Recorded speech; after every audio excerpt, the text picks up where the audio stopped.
Today we'll see everything about the new upcoming 5-star Dendro character called Emilie.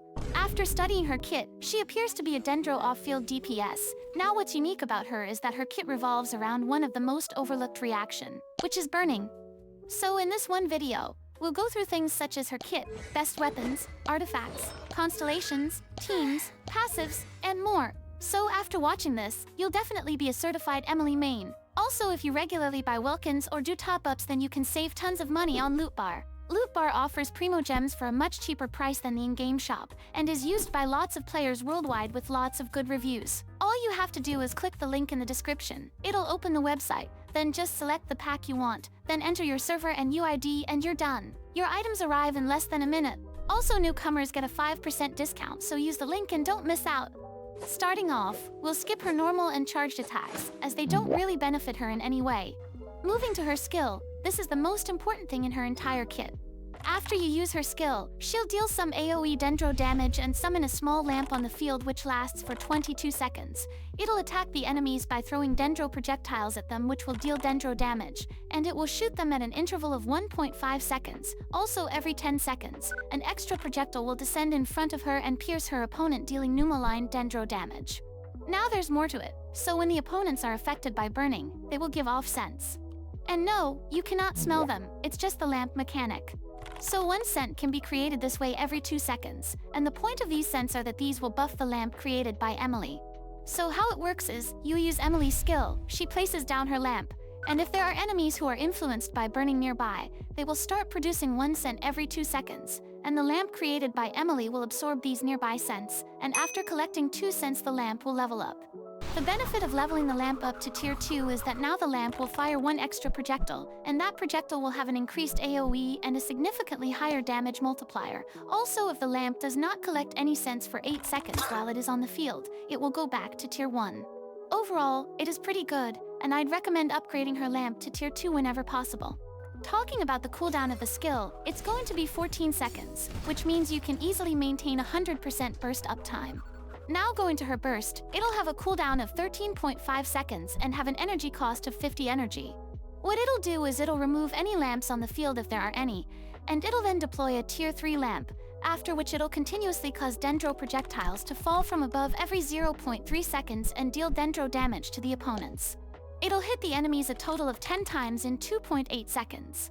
And the damage scaling of this tier 3 lamp will be very high, so it'll deal an excellent amount of damage. Also, after the burst ends, the tier 3 lamp will be removed and replaced with the lamp present before the burst. So if it was a tier 2 lamp, you'll get a tier 2 lamp, and if no lamp was present, you'll get a tier 1 lamp as if you used her skill.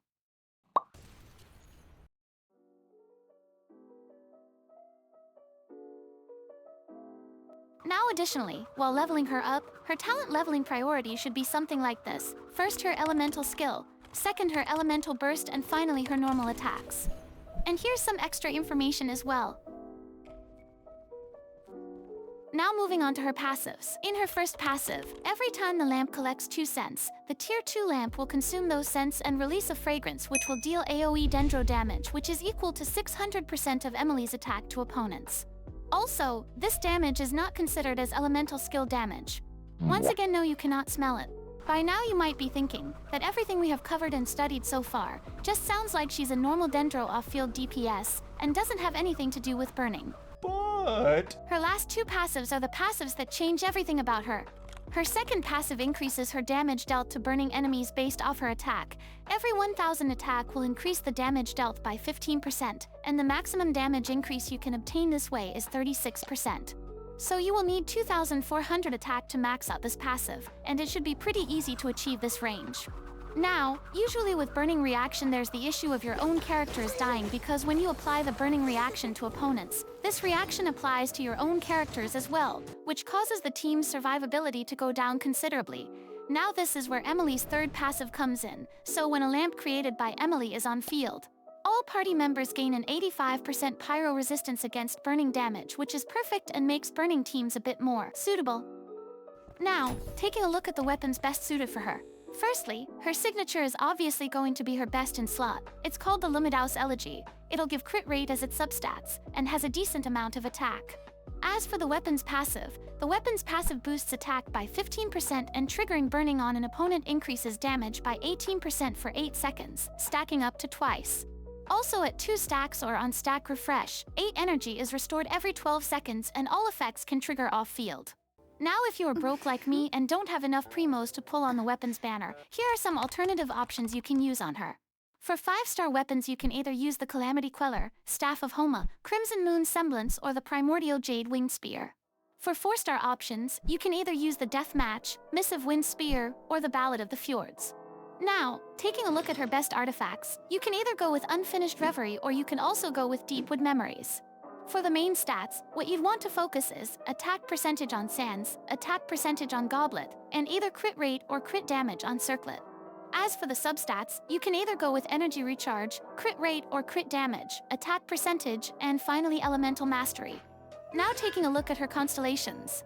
Her C1 will increase the damage dealt by her skill and her first passive. Additionally, when nearby party members trigger the burning reaction on opponents or deal dendro damage to burning opponents, they will generate an additional scent and this effect can be triggered once every 2.9 seconds. In her C2, when the damage dealt by either her skill, burst or her first passive talent hits the opponent, that opponent's dendro resistance will be decreased by 30% for 10 seconds. Her C3 will just increase the level of her skill by 3. Her C4 will just increase the duration of her burst by 2 seconds. This also means that there will be more projectiles now, so the burst damage will also be almost doubled. Her C5 will increase the level of her burst by 3. Now finally looking at her C6, when using either her skill or her burst, Emilie will gain something called Abiding Fragrance for 5 seconds. What it does is, while it is active, and Emilie uses normal or charged attacks, she will generate 1 scent and her normal and charged attacks damage will be converted into dendro damage that cannot be changed, and the damage dealt will be increased by 300% of Emilie's attack. Additionally, the Abiding Fragrance effect will be removed after 4 scents are created this way or its duration expires.